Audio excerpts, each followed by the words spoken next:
La semaine passée, j'étais dans la rue comme tout le monde. On se ramassait dans le pick-up de mon copain là-bas pour rester au chaud. Puis à partir de là, la semaine passée, j'ai décidé de prendre la chambre en bas pour me sauver du froid, justement. On est à la maison du compagnon à la Sarre aujourd'hui parce que dans les derniers jours, il y a la neige qui s'est installée en Abitibi-Témiscamingue puis partout au Québec aussi. Donc la question qu'on se pose, c'est comment les centres qui accueillent des personnes en situation d'itinérance se préparent pour affronter les grands froids. Je m'en vais rencontrer Josiane Michaud. Elle est directrice clinique ici. C'est pas mal premier arrivé, premier servi.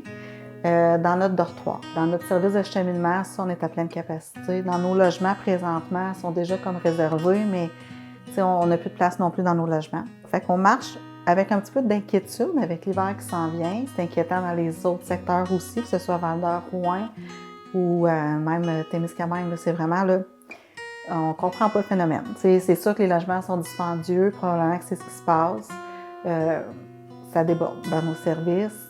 Puis c'est ça. Fait que quand on déborde ici, on ne sait pas trop où les référer non plus parce qu'on sait qu'ailleurs, c'est la même situation. Là. Moi, ça fait 2 ans et demi que je suis dans la rue. Puis c'est pas évident.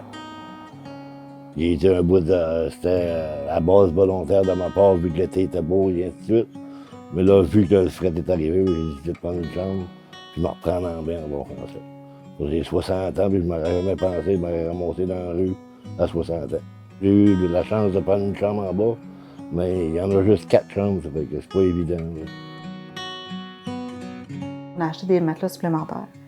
Fait qu'en ayant des matelas supplémentaires, on est capable de déborder dans notre salon, on est capable de déborder dans notre chambre de jour.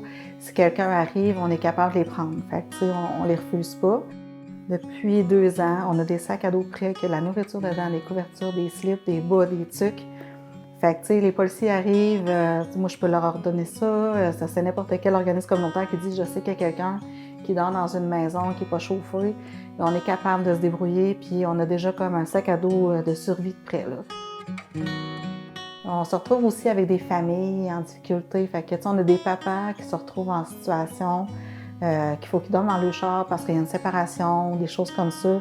Puis ils n'ont pas les moyens nécessairement de se trouver un autre logement. Des maisons comme le Compagnon, ils devraient en avoir de plus en plus au Québec.